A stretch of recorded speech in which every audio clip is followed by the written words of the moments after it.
अऊज़ु बिल्लाहि मिनश शैतानिर रजीम बिस्मिल्लाहिर्रहमानिर्रहीम।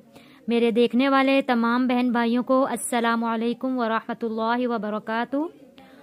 आज का सबक हम पढ़ेंगे अम्मा पारे की सूरतुल इखलास। अम्मा पारा कुरान पाक 30वां सिपारा है। सूरतुल इखलास मक्किया। बिस्मिल्लाहिर्रहमानिर्रहीम।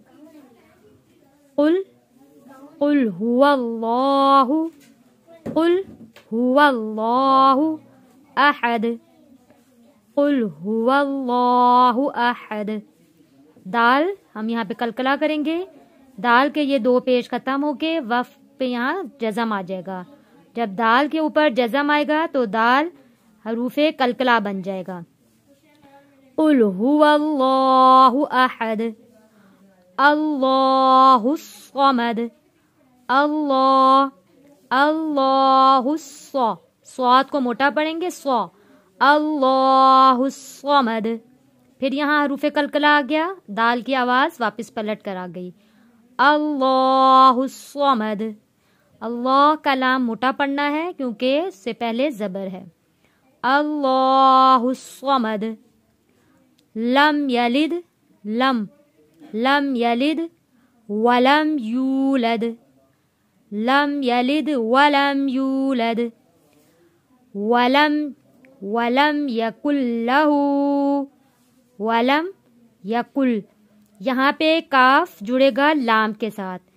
जब जज़म पहले हो उसके बाद तशदीद हो तो हमने लफ्ज को तशदीद वाले लफ्ज के साथ जोड़ के पढ़ना है। वलम यकुल लहू कुफुवन अहद। वलम यकुल लहू कुफुवन अहद। आइए मैं रिपीट करती हूँ, आप लोग भी मेरे साथ साथ पढ़ते जाएं। सूरतुल इखलास मक्किया। बिस्मिल्लाहिर्रहमानिर्रहीम। कुल हुवल्लाहु अहद अल्लाहुस समद। लम यलिद वलम यूलद वलम यकुल लहू कुफुवन अहद। यहाँ पे वन पे हमने गुन्ना नहीं अदा करना क्योंकि अगला लफ्ज हरूफे हल्की है। कुफुवन अहद।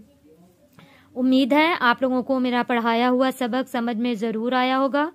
सबक समझ में आ जाता है वीडियो को लाइक और शेयर ज़रूर किया करें, इससे हमारी बड़ी हौसला अफजाई हो जाती है।